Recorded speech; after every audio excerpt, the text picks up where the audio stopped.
I have a bracelet shop in Hawaii. Destiny Forever, eh? Yeah, it's been closed since the Corona started, and I've been paying the monthly rent on the spot without having to being able to drive in any type of income. So, where can I have a foundation. Oh, okay. That's what I was going to ask you. Where can people look at to be able to donate money? But there's only $1,000 in there, and how can we remedy that, Enson? How can people? I will put in some money today, but how can? It's EnsonInoueFoundation.com. Enson, we'll put it up by the time EnsonInoueFoundation.com. Yep. And if you want to donate money, can you? Is it very straightforward? You can just look at it and put in some money. Yeah, you can make a donate. There's ways to donate to the site, and it goes into the bank. So what I'm doing now is right now the online sales for my company DestinyForever.com is actually generating enough to cover the rent for my spot. Yeah.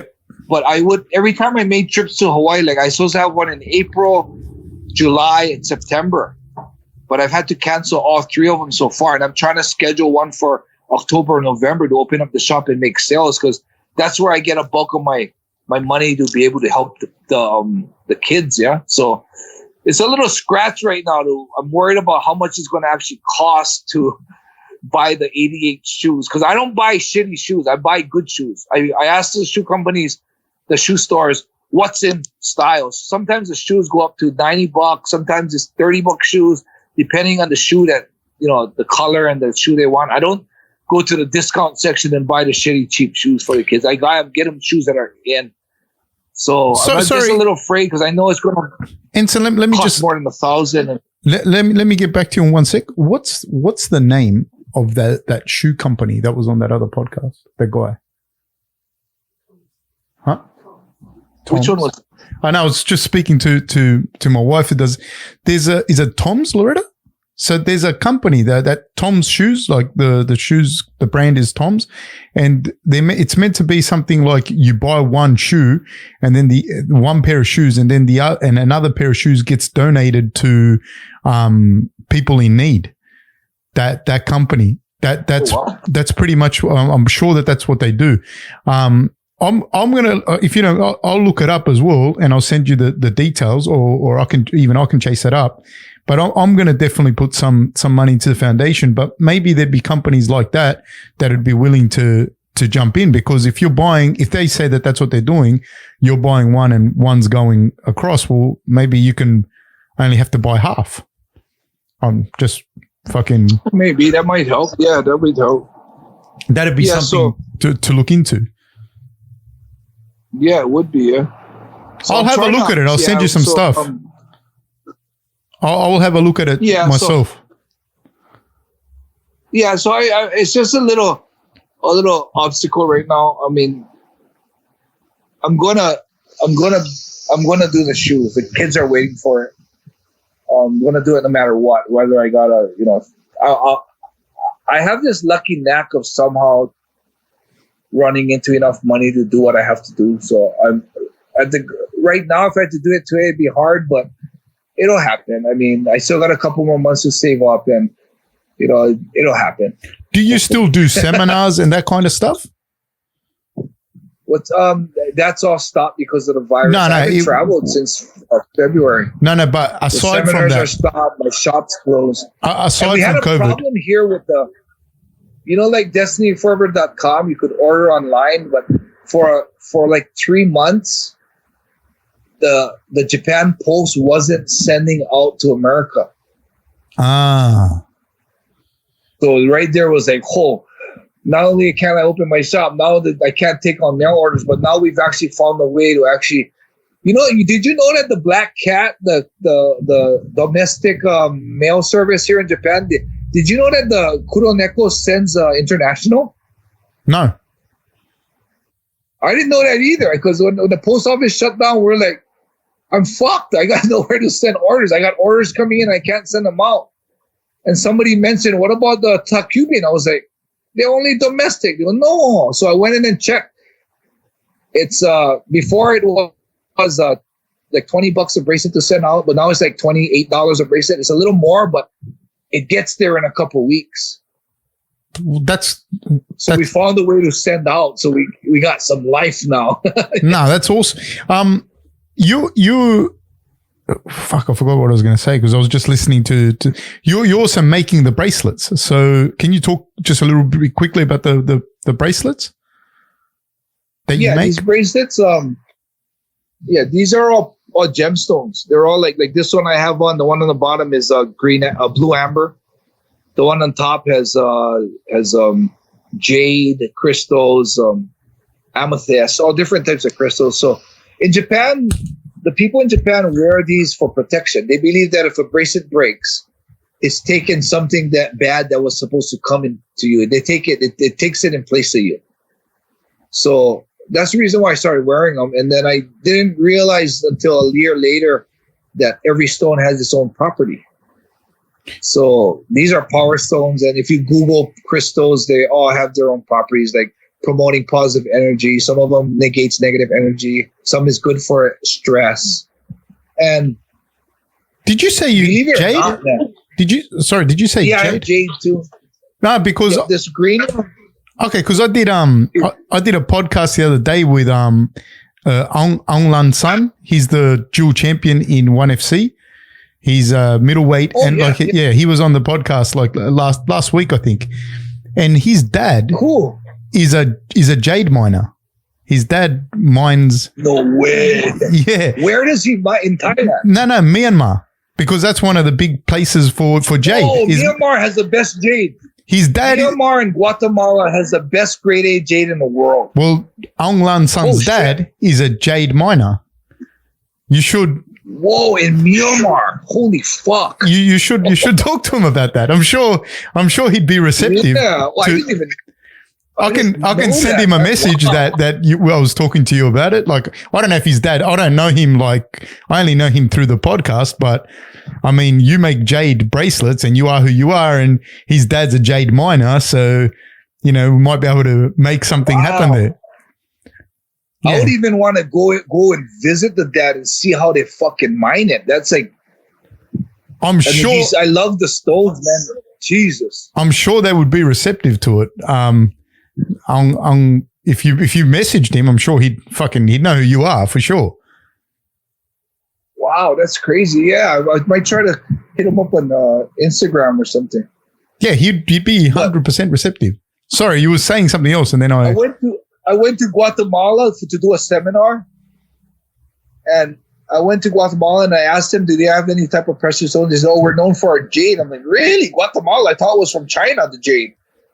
So he takes me to the market, and then before I go, I look it up on the internet, like Guatemalan jade. And it said Myanmar and Guatemala have the best grade A jade in the world. I didn't even know that, man. I only knew about that because of Aung. I knew. I'm not going to, without being a dick, I did know about Guatemalan jade because I know that it had something to do with either the Aztec or the Mayans. I knew that. But I wasn't and I'm not a jade expert. And I knew about Myanmar because of Aung San as of last week. Had we have had this conversation 3 weeks ago, I would have known nothing about jade, except that I knew that the Aztecs or the Mayans, they had a very big, they saw it as something with their spirit or something, the jade. I just remember. Yeah, they believe the Mayan warriors' spirits are in the jade. Right. Okay. I knew it was something like that, but I didn't know exactly. And apparently the Mayans are very, very fierce warriors. Well, they ran the whole place for quite a while. Yeah. Anyway, getting back to that. So that's how I actually got involved with it, because I used to wear the bracelets all the time, and on my 39th birthday, I'm 53 now, but since my 39th birthday is when I started making a rule that no one could bring presents to my birthday, and I would give presents to people. So whenever I had a party, I would order these bracelets, Right. And depending on the type of stone you order, it could go from like $150 to thousands of dollars per bracelet. So I'd make a pretty decent one for, I was ordering I'd say about 30 or 40 of them. I'd spend like $8,000 to $10,000 on presents for people that come to my party. And we give out bracelets to them. And one year that I was doing that, the guy who was making them for me was in trouble with the police and he was on the run. So he said, I can't make them for you, but I'll meet you. Of course he was. Of course. It's an Enson Inoue story. Of course the guy was on the run from the police. He can't just be fucking making bracelets. He had to be on the run from the police. He said, I'll teach you how to make it. And I was like, fuck that. I'm not making this because it looks real complicated, but it's really a simple make. So now you make bracelets. I'll teach you how to make it. Yeah, so he told me to teach me how to make it. He met me up, took me fucking 3 hours to make the first one. I'm like, there's no fucking way I'm going to be able to make 30 of them. So that does not need to be said that no one got bracelets that year. But ever since then, I just enjoyed the process. It was the kind of therapy for me to play around and do ties. And I started making them. I made them good enough where I felt comfortable that I could wear my own bracelets. And then I felt like after making hundreds of them, I felt comfortable enough to give them out as presents to friends. And then I went to another level where I felt comfortable enough to put them up on Facebook. And when I put it up on Facebook, fucking all these people wanted to order it. It's believed that these power stones, the spirit of the maker goes into the stones too. Ah, okay. So a lot of fans wanted stones. And I was like, it's not for sale. It's just a hobby. And then it came to a point where people kept pushing it. So I said, you know what? I'll make a price and see what happens. And I made a price and it got so crazy that I had to create my own homepage. That's so cool, man. And yeah. And then as people started ordering different colors, I would go into the gem stores and, I would tell the guy, most people go in there and say, I need crystal, I need aventurine, I need onyx, and they name the stones. But I was going in there with colors telling the guy, I need the red stone, I need blue stones. And he looks at me, he goes, do you know that these are real gems? I'm like, who cares? I need a blue one. He goes, no, but they also have their own properties. I'm like, properties? What do you mean? He goes, well, this blue one balances the aura. And I'm like, that's bullshit.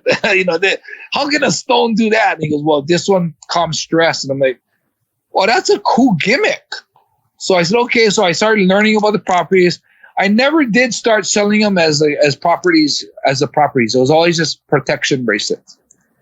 And as I was selling them, people started coming in for properties. I felt really uncomfortable at first telling them that, okay, you have cancer. This is a good stone for cancer. Oh, you have stress. Okay. And I had felt really uncomfortable. But as the years went by, we're getting people coming back to my I had a booth in Hawaii. I had a pop-up booth that I did before I got my spot. And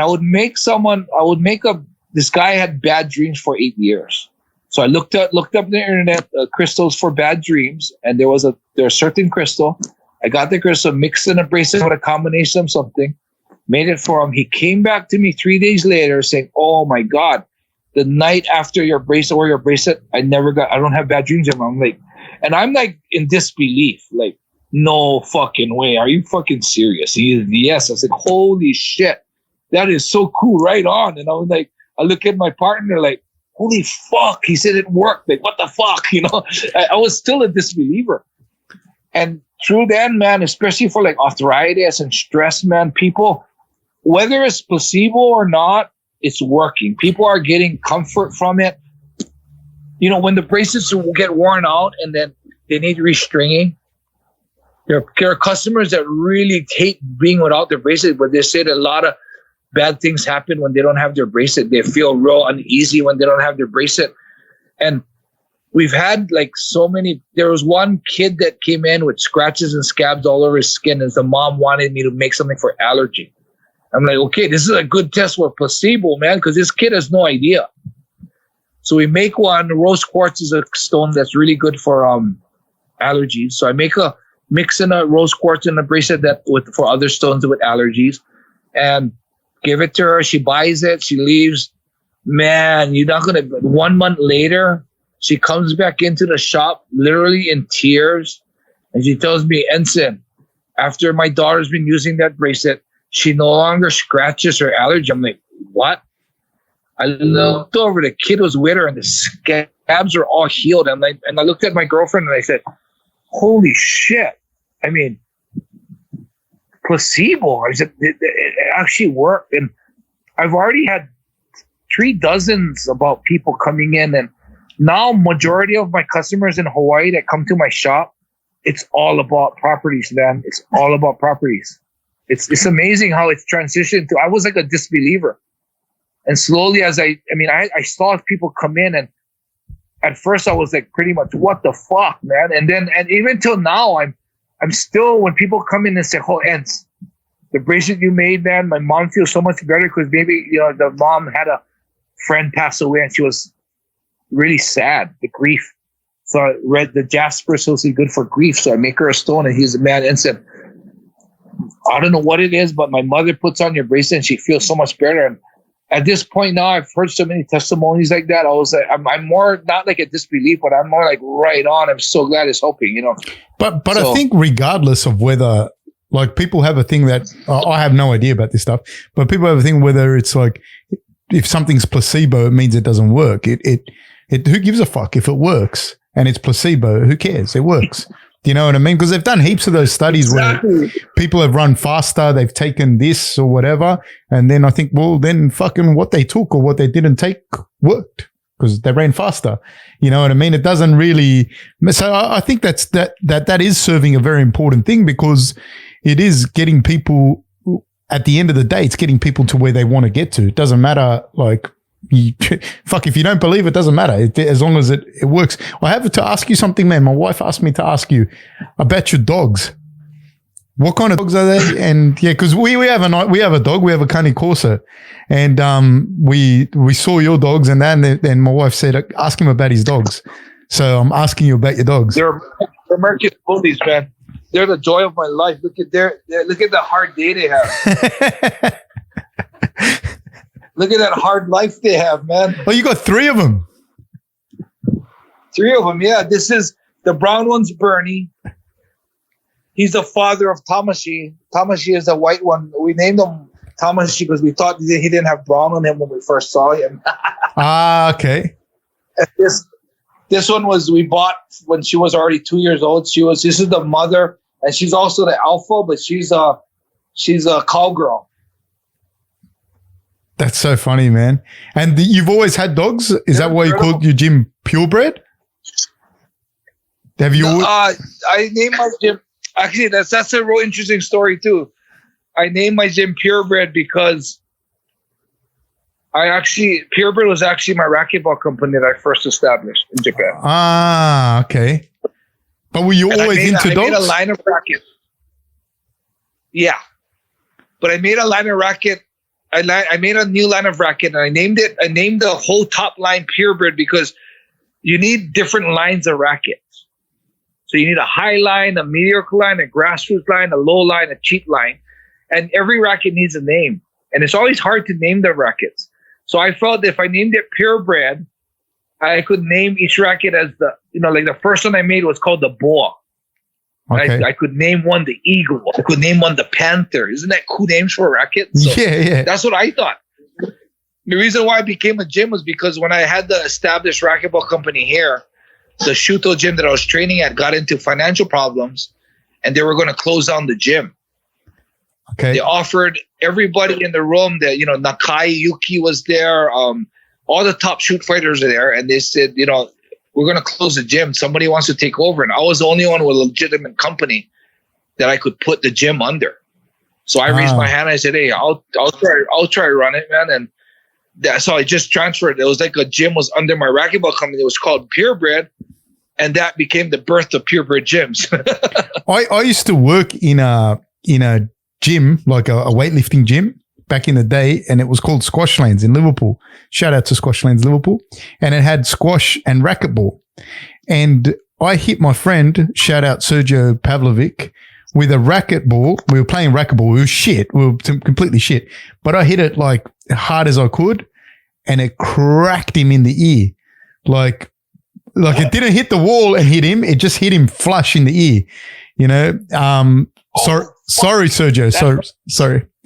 And so, so racquetball's crazy, eh? Like the ball goes like 150, 200 miles an hour can go, eh? Yeah, it goes fast. And me and my brother were known as for some of the hardest hitters on the tour, on the pro tour. And I've actually hit a guy in the leg that is broken skin.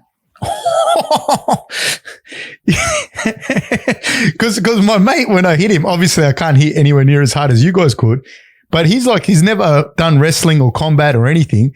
And as soon as I hit him, his ear went almost like a collie, straight away, man. Oh, yeah. I felt so sorry for him. You see the bruises you get on the leg from that. Yeah, racquetball is it hurts, man.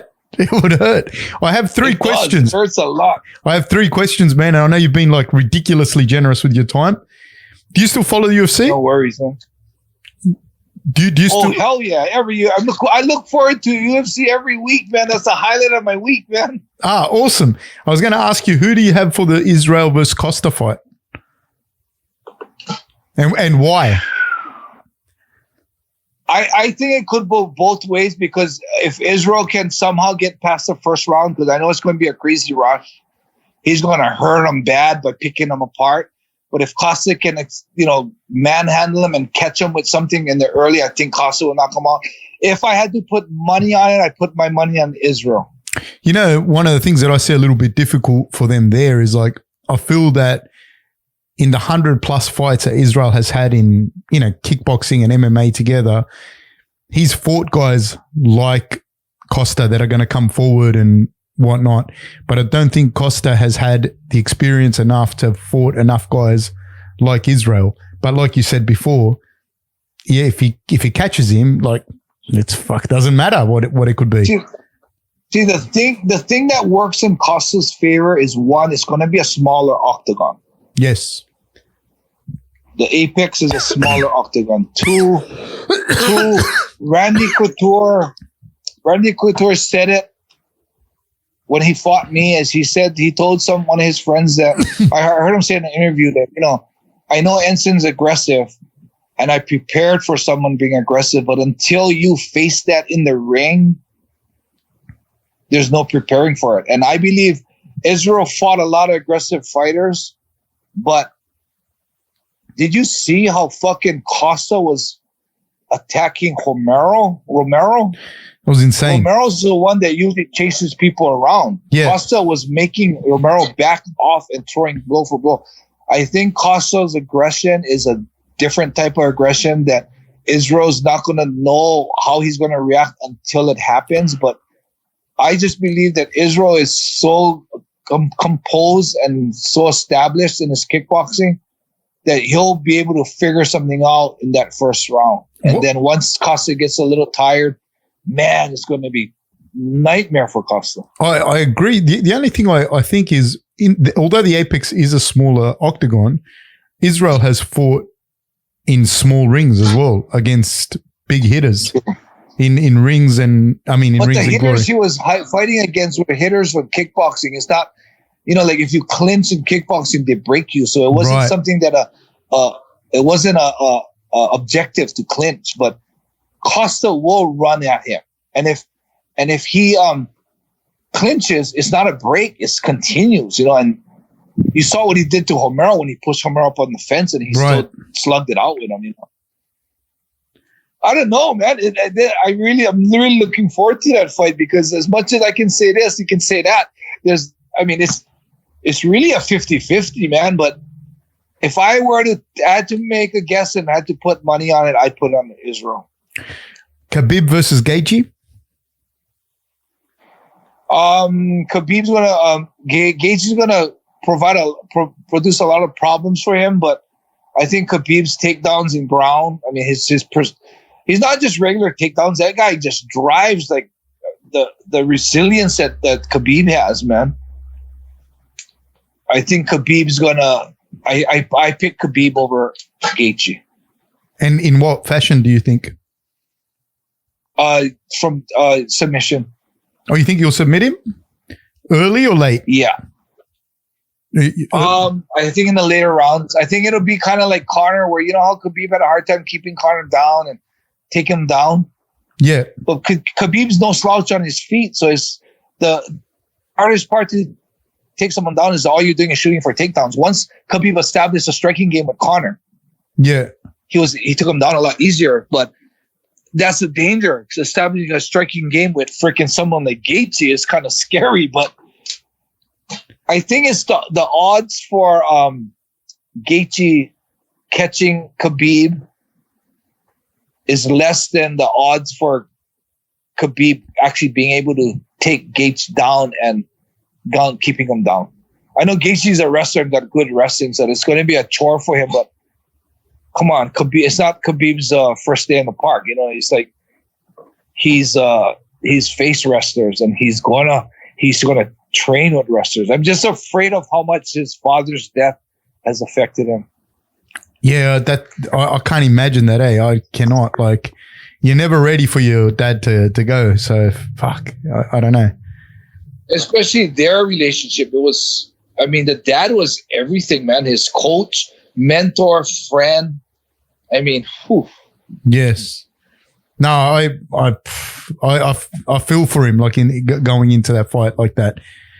I got two part of the last question.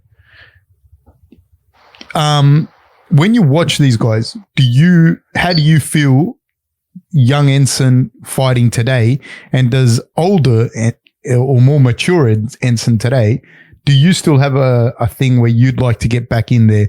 Like when you watch, say, for example, Tyson versus Roy Jones Jr. now, do you have a thing where you go, fuck, I'd like to get in there and do it again? And how do you think you would have gone if you came up now? The first part of the question is, how would old Enson do in the ring today? Young Enson. They stopped fights so fast. Young Enson. They stopped fights so fast. My thing wasn't this great technician or this power puncher that knocked people out. My thing was the resilience and the the fact that you pretty much had to kill me to beat me. And nowadays the fights, I always say that the fights that the fights today are stopped where the heart of the fighter is going to start back in the day. Do you feel like you see a fighter fighting, and you're like, you see he gets into a real adverse situation. You think, okay, now we're going to see how tough this guy really is. Fight stop. Yeah. So if that happened to young Enson, man, I would be nothing. I'd be just someone who just goes for it and gets stopped. Because Igor's fight wouldn't have been continued as long as it was. Heat's fight, when Heat had me in the key lock and was popping my arm, they wouldn't have been able to do that. They would have stopped the fight today. Did you say something to him in that fight? Did you say something to Heath Herring when he was popping your arm? Is that true? Can you talk about that? Yeah, well, he had me in a deep key lock, and when he cranked it the first time, there were 3 pops in my elbow. And he looked up at the ref and he told the ref his arm is cracking. His arm is cracking, hoping the ref stops the fight. The ref looked at me and I shook my head. And then so Heath actually looked at me and he said, I'm going to break your arm. So I looked back at Heath and I said, if you can break my arm, break it. Did he break it? That was the dialogue. Did he break it? No, well, I don't think he could have. I think he was looking for an easy way out. I don't think he was too concerned about my arm. No, I don't think he was. Heath Herring doesn't look like he's Mr. Compassionate. When I told him that, break it, if you can break it, break it. And with my other hand, I started hitting him in the back of the head. And he tried for a little bit, and it popped. It made a little pop like 2 more times. But I think he realized that he couldn't really break it in half, so he let it go. Fuck me dead. It did pop though, so yeah. So young Enson wouldn't really do anything today. The fights are too sporty and they stopped too soon. And I don't know, if I fought someone like Conor, I don't think they would even make it to the fight because I would have probably attacked him in the hotel room. Because of the talk? Young Enson. Yeah, because I don't bullshit in my fights. I don't talk shit. I don't say anything that I don't mean. obviously, if I don't say anything that I don't mean, I'm not going to think that this guy's trying to sell a fight. It's going to be personal to me. And you know what? My honor and, the way he dished Khabib's religion and family, that's way more. That serves a lot more higher priority to me than the fight. Has anyone insulted you like that? No, I've never had that problem. Back in our day, nobody ever did that. And if anything, the only insult that I had was Joe Estes. Before we fought, he demanded more money. And the Suto Association, I lost to him once. And the Suto Association couldn't afford to bring him back. So I contacted the Suto Association and told them that if you guys can't afford him, take whatever you guys need from my fight money, just get him here. And that's how I got him here. And I felt that was almost like smack talking, saying that I beat Enson before, I need more money. And I felt like, well, you fucker, okay. And then what really took me over the edge was when I got the mount on him, I hit him with a couple clean shots.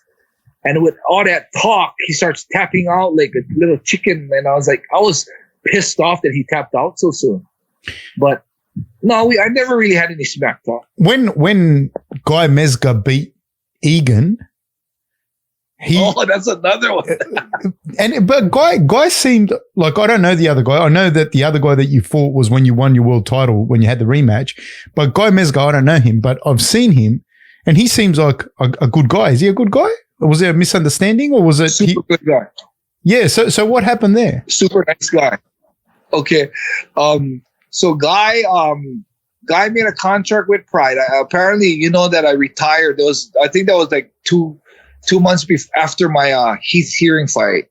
Right. And I retired, yeah. So Pride had this smart idea to get me out, because in one of the interviews I had in Japan, they asked me what would bring you out to fight again. I said, well, it was just a real it was like an example. I said, like, for example, if someone killed my brother and said, fuck you, Enson, I want to fuck you up, that might bring me out. And I guess Pride had this weird idea that they told Guy that if you beat Egan, you got to call out Enson in a bad way. And then Guy was like, why would I do that? And he goes, I know he's retired. And then Pride apparently convinced Guy that I was in on it too. So it was like a pro wrestling thing. Which obviously you weren't. So when that happened was they went and he beat Egan. And when I went into the ring to check Egan, Guy had the courtesy enough to come up to me and say, Ents, remember, this isn't personal now. And I was like, what are you talking about? You beating Egan in the ring isn't personal, it's part of the game. He goes, no. He said, I said, what are you talking about? I said, I got to call you out. I said, what? And if you watch the video, I was shaking his hand. I remember this clearly, dude.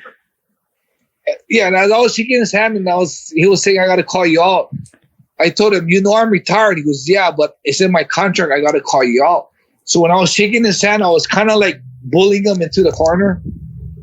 And I was telling him, if you don't want to do it, don't fucking do it. That's what I kept repeating it like 3 times.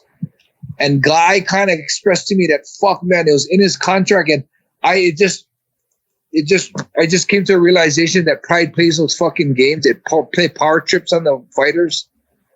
And I realized, fuck, Guy's in a hard place. So I said, that's fucked up. So I told Guy, well, this is fucked up. Do what you got to do then. But Guy was cool because he toned it down. It was supposed to be really mean because he thought I was in on it. So he was going to really insult me, telling me like I'm a chicken and, come fight me. I beat up your brother. But he just said something like, I just beat Egan, but the one that I really wanted to fight was his younger brother, Enson. So he made it real mellow, real calm, and real respectful. After the fight, Guy came into my room.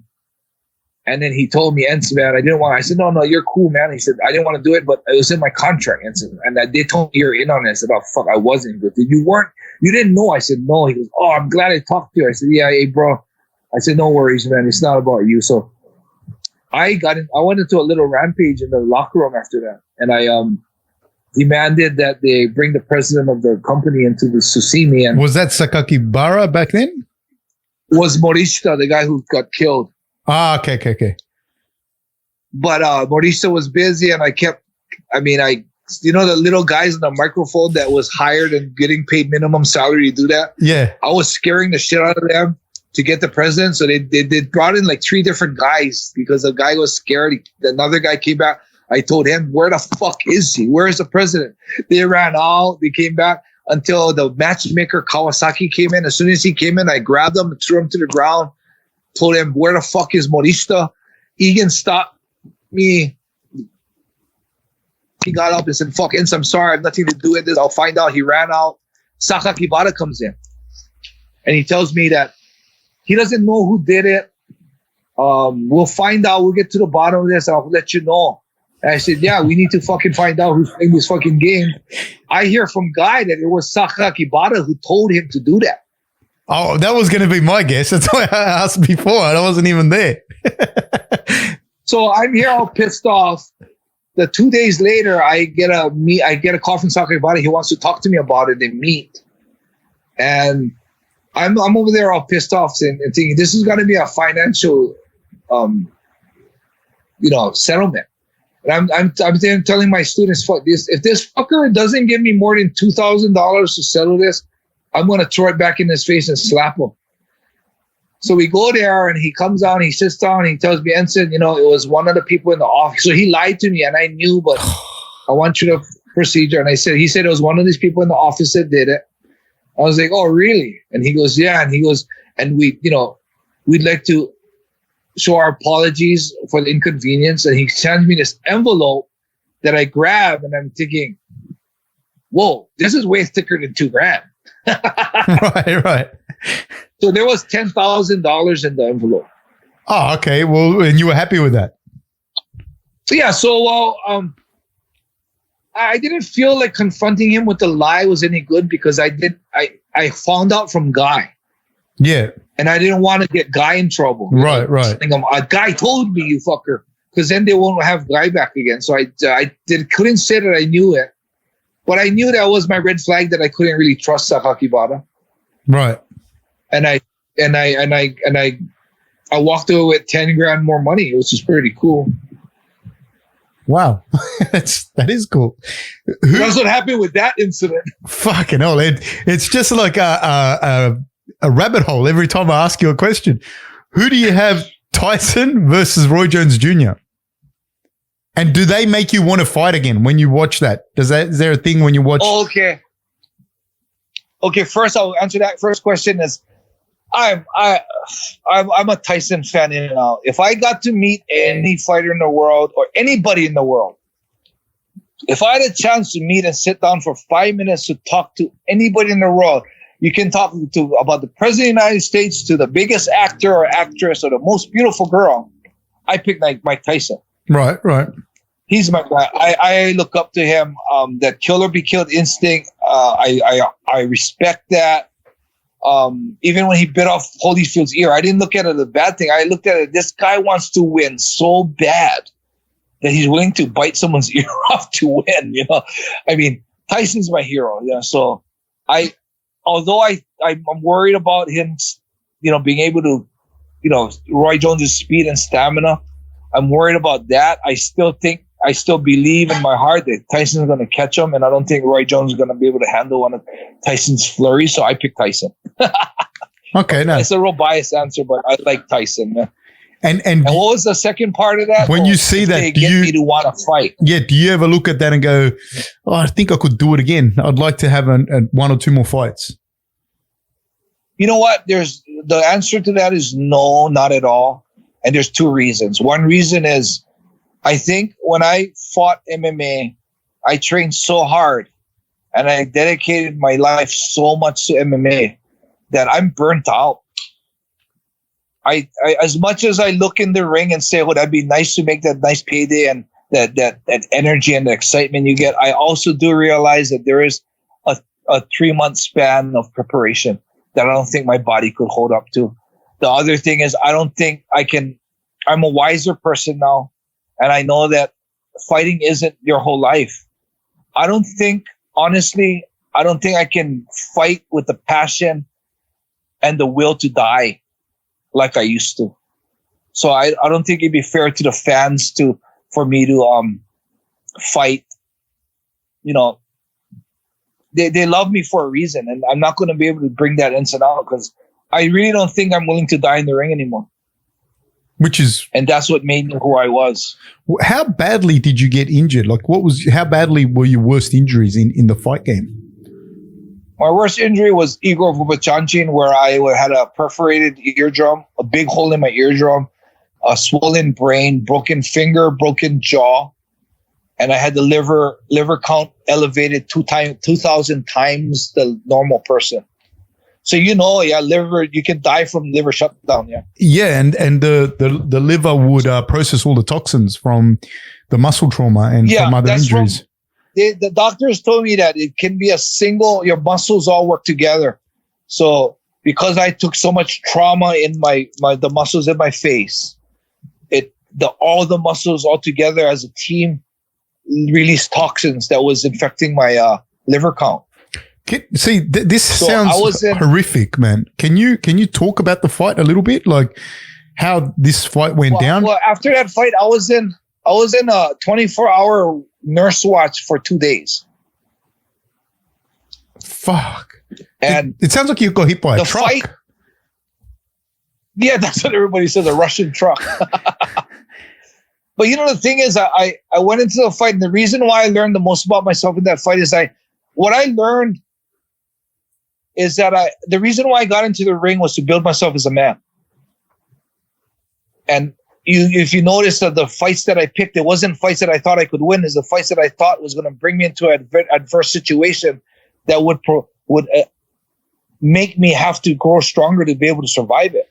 So what Igor's fight did to me made me realize that there was nothing more in the ring that I could learn. Other than dying in the ring, I don't think I could have gotten more damage in the ring.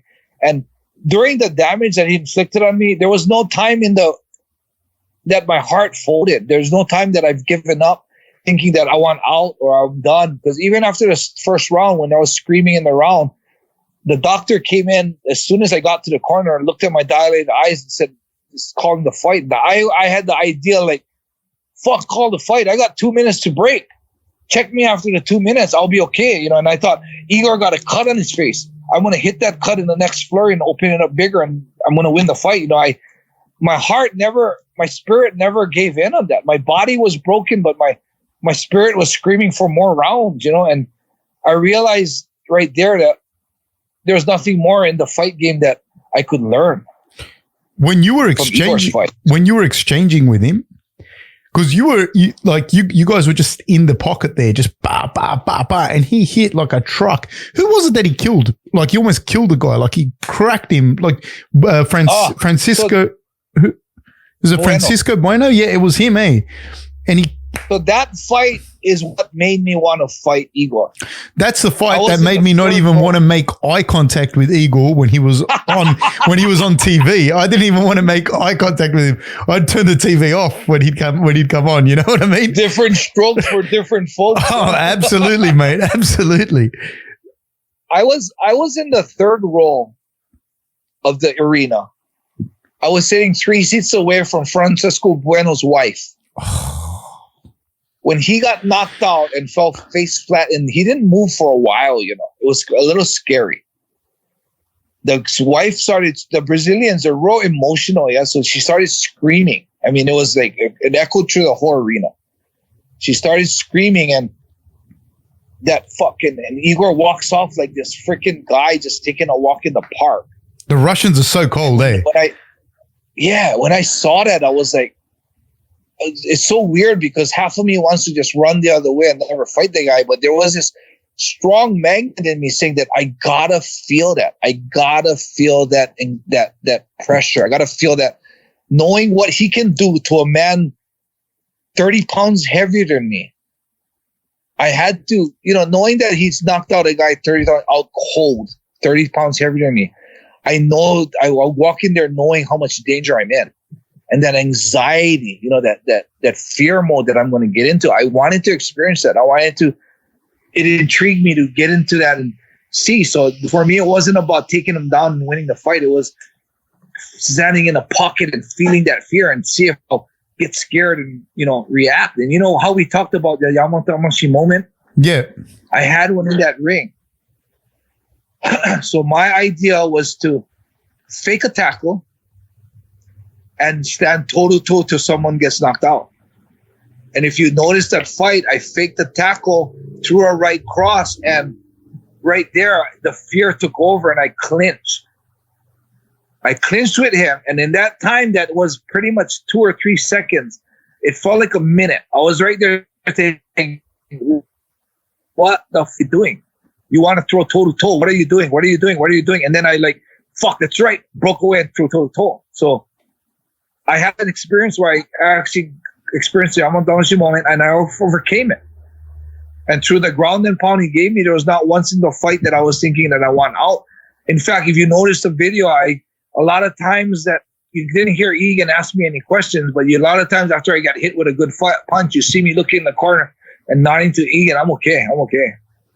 And I was doing that because I was wanting to show Igor that, fuck, you hit me with he knows he hit me with a solid shot. And for me to look at my corner and just nod and then act like I'm okay, that's got to be fucking defeating for somebody, So you probably would have aged your brother about 10 years though in that fight. Egan would. Yeah. Did you feel your jaw break in the fight? Did you feel it break? Yeah, I remember when the jaw broke. And I remember when the ear perforated too. Really? Like you felt him hit you and you go, fuck, you perforated my ear. Boom, you broke my jaw. Yeah, there was a pop in my ear. It popped a whole big hole in my eardrum. And you just kept going. Yeah, well, fuck, what are you going to do? No, but it's already broken. No, but I mean, at which point did you, when did he break your jaw? Were you standing up when he broke your jaw, or were you on the ground already with the ground and pound had occurred? The jaw was on the ground. The jaw was on the ground right before he perforated my eardrum. I think it was in the first minute after we hit the ground. Oh, man. So I was kind of lucky because I know when you perforate your eardrum that bad, you lose equilibrium, yeah? Yes. But I was lucky I was on my back, I'm laying down, so there's not much equilibrium I need, But how long after the fight did you have equilibrium problems? Did you have ringing in your ears? Did you have any of that stuff? Yeah, I had it for 3 months. For 3 months, you had equilibrium problems? Yeah. And I couldn't travel for 3 months. I couldn't wet my ear. I had to shower couldn't get my ear wet. And I had to drop drops into my ear, which was, how you get water in your fucking ear and it's the pool and you kind of trying to shake it out and it's a shitty feeling. I had to put water in my ear. I had to put the medicine in my ear because they were telling me that there's such a big hole that it's a direct passage to my brain. So if there's any infections, I can infect my brain. Fuck. Did you have ringing in your ears? Yeah. You had ringing in your ears as well? Ringing, yeah. For how long? Ringing and I couldn't really blow my nose well. And that was all for 3 months? 3 months, yeah. You got better after 2 months, but I still had problems for 3 months. And then you had swelling in your brain as well? Yeah, but that went down. So the swelling in my brain, I was hospitalized for a week. And they wanted to keep me in longer because of my... The swelling went down in 2 days. But they had to put me through CAT scans because the doctor was afraid of bleeding in my brain, yeah? So he said that the reason why he needs to wait for the swelling to go down is because there could be a rupture, but because of the swelling, it compresses the veins where it doesn't bleed. But when the swelling goes down, if there's a rupture, it'll start bleeding and then you could die with blood filling your brain, yeah? So I didn't have any ruptures in my brain. So they had to take CAT scans every day to make sure that as the swelling went down, they didn't view any ruptures. So that was okay. And the fucking ear was a pain in the ass because I couldn't travel for 6 months. I couldn't swim or shower. It would get my head wet. So that was a fucking pain in the ass, man. Fucking wow. Yeah, again, it never ends. One last thing is just once this COVID thing's over, do you still do seminars? Are you available for seminars and that? Do you still travel? Yeah, so there's like seminars I did in Pennsylvania and Canada. There's been a string of seminars that have been 5 years consistent. They've all been canceled. And depending on how those guys are and their financial situation, because I don't demand much. I demand the plane ticket, hotel, and the food money. That's it. Right. So if they're willing to start up again, I'm going to start traveling again. So seminars and my bracelet, open up my bracelet shop. That's pretty much all I really did. And I plan to continue it after this COVID thing ends. So we'll see what happens. You know, I mean, I know a lot of gyms are closing. The Pennsylvania gym that I did seminars for 5 years has closed down. So they're no longer there. So okay, Enson, man, we could talk forever. I've got about 100 other questions. Man, thank you so much, man. And thank you for being so generous with your time. I will confess one thing, man. It's one of the few times that I was saying to my wife, like, oh, fuck, look, Enson's going to be, she didn't know who you were, but I was like, Enson's going to be on the podcast, man. I was so happy. Thank you so much, man. I've watched you from forever, for more than 20 years. And kind of stayed with what you were doing, and you did not disappoint, my friend. Thank you so much. Thank you for your time. Well, you know what? There's not a problem. If you want me on again, let me know. If you want to do a follow-up anytime. You know, I am who I am today because of martial arts. And people like you, the fans, the people who now do podcasts and help promote the art that's made me who I am, is something that I'm grateful for, and I'd like to give back. I'm appreciative. If I die tomorrow, man, I'm super happy what I did in my life, and it's all because of martial arts. So, if there's any way, I can't fight in the ring anymore, but if there's any way I can give back, I'm free to. I'm more than happy to do it. So, it's my pleasure to be on your podcast, and if there's any other time you want to hit me up for another question, or you want to do another podcast in the future, feel free to let me know and just contact me. So keep in touch, man. Will do, man. Thank you so much. Take care, Enson. Look after yourself. Thank you. Right on, man. Bye-bye. When you get the link to this, send me the link and I'll blast it on my social media so people will start watching your podcast more. Thank you, man. I'm going to do it in several parts, and I'm going to break off a few of the more interesting things. If you want, I'll tag you in everything. So yeah, tag me in all the ones that you do, and I'll share it on my pages. So I got a lot of viewers. So thank you so much, man. See your podcast more. Thank you. Right on, brother. Thanks a lot for doing what you do for MMA, man. Thank you, brother. See you later. Bye-bye. Right on, man. Shoot.